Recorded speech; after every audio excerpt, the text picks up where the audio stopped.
Hoy, alam niyo ba, Diyosa, Papaya, dito may kumakatang magandang diwata. Ang ganda ng boses. Oo.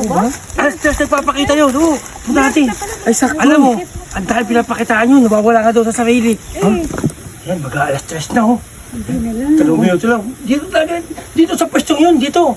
Basta kung saan, basta pag may narinig ang boses, hanapin nyo ng mga mata nyo, ha. Grabe, oo. Ayun. Ayun siya, sabi ko sa alas tres ka.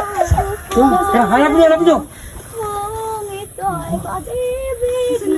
Ako, ayun. Nakita ko yan. Ayun.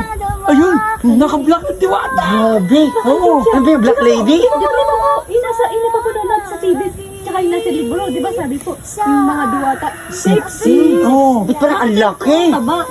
Ang laki nun. Kaya nga, medyo maliit lang, no? Ang liit pa.